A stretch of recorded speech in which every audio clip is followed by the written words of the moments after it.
Pennsylvania's public school employees pension fund $41 billion short of what it needs to pay promised benefits. Now, last year, it missed the investment benchmark that officials set. The results, they said, was primarily due to the performance within private equity investments. Now, joining us to discuss his latest investigation is the Center Square investigative reporter, Mark Strickers. Mark, talking about pensions can sometimes get into the weeds and people's eyes may gloss over, but why should taxpayers, not just in Pennsylvania, but really any state and local government with public sector employee pension funds, really understand the significance of pension fund investment returns? Because the money that would go out of pension funds was going to come out of their pocket, going to affect their roads, schools, bridges, and public services generally. Somehow the state officials must find a way to make up for the shortfall, which in Pennsylvania is $41 billion. That's equivalent. It's only about 2/3 funded, which is at least 13 percentage points below 80% of what pension officials and scholars think that a state pension fund should be funded at. So Pennsylvania taxpayers are on the hook, as well as possible employee benefits, beneficiaries, and their members. Yeah, the other post-employment benefits, that's almost an entirely different story than just the pension payments that are going to go out when a state employee retires. But let's take a look further at Pennsylvania. How big of a funding issue are we talking about here? Well, as I mentioned, only 2/3 of the $85 billion, $0.3 billion pension is funded. $41 billion is, you might say, missing, that someone's going to have to pay for over the years. And the key reason is that private equity fell short last year. State officials basically sought a number of like 10% return, and they got only 2.5%. That's a significant difference. And is it the case that I've seen in other jurisdictions, Mark, that when the investments are projected, oh, we're going to have a great year, we're looking at possibly getting 10%, people making budgets work that 10% in, but when it comes back after that prediction, it's only 2%. How do they make up that 8%? Well, as I mentioned, they're going to have to find various ways to do it, from raising taxes or finding new ones, paying for more for their roads, highways, bridges, schools, and the like, or it's going to have pension beneficiaries, their pensions, their contributions will have to be raised, or future benefits for beneficiaries will be cut. So it's going to come out of somewhere. Again, looking at Pennsylvania, their retirement system, $85.3 billion in assets, $41 billion in a pension shortfall. And you're saying they have about 2/3 of their total amount of owed pensions covered by tax dollars. And there's about 500,000 members, beneficiaries, and survivors. Mark, right. The money doesn't just sit there, as we're talking about, it's invested, right? It's investments going to try to bring in more return to help pad the coffers. But, these investments don't always turn out. That rate of return falls short.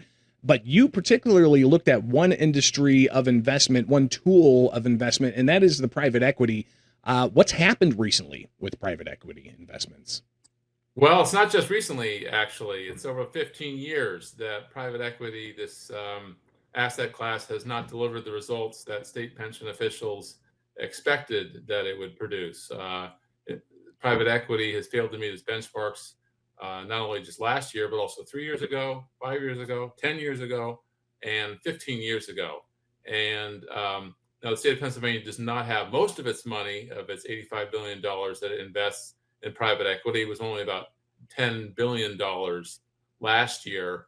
And there are 7 other asset classes, such as stocks, bonds, private credit, private real estate, that Pennsylvania, for school employees, I should make clear, has invested in.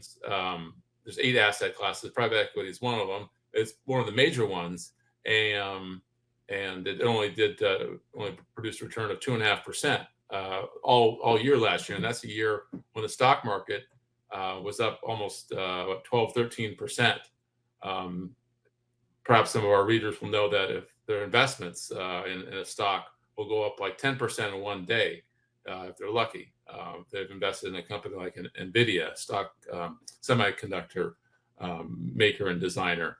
So the fact that this private equity, the whole asset class, only produced 2.5%, that'd be like sometimes an afternoon for a company like NVIDIA. That puts it in perspective. Now, Piecers, as you're highlighting here, their investment in private equity has decreased just in the past couple of years. Looks like 16.3% of investments in 2024, about $12.2 billion, down to 11.8%, or about $10.1 billion of overall investments. Pennsylvania is not the only one seeming to pull back away from private equity as part of their pension investment plans. Tell us about some of these other states that are also following suit. Right, a number of states, Alaska, Maine, Nevada, Virginia just did recently, a month or two ago, and another state, Montana, that have pulled back from private equity. Now, each of those states' pension funds does invest in private equity, but they not investing as much as they used to. And as our graphics said there in Pennsylvania, it was $12.1 billion last fiscal year. But as of last December, in Pennsylvania's public school employees pension fund, it was $10.1 billion. So that's a decline in percentage terms from 16% basically to 12%. That's over like basically a year and a half period. To lose 4% in a year and a half, that's a bad trend line if you're private equity. And I think more generally here, people should realize, appreciate, I couldn't put it in my story, but private equity has this reputation as being Wall Street's golden goose. Perhaps you have seen on YouTube, there's a man who impersonates a private equity. He's called Private Equity Guy, and he's seen as super rich. He's so out of touch because he's so filthy wealthy that he can't relate to ordinary people. But on the ground in these states that I mentioned, they're realizing that that's kind of old news, that private equity isn't producing the returns that it has. I mean, this is not to say that private equity is doing poorly, has done poorly over 30 years, because it has done well, or at least 11% annualized return since the state of Pennsylvania's that's pretty healthy system. Yeah, it has invested since it's almost 11% since 1998. But recently, private equity has done poorly, so much so that pension fund managers are having to ask the question, are the premium fees that they're paying private equity firms, are they worth tying up money in private equity and getting these low teens, single figure returns? Yeah, and clearly, as you said, it's not just in Pennsylvania where they're starting to pull back a little bit from private equity, but 6 other states: Alaska, Maine, Washington, Ohio, Nevada, and Virginia. Mark, greatly appreciate you taking the time. We'll check back in again soon.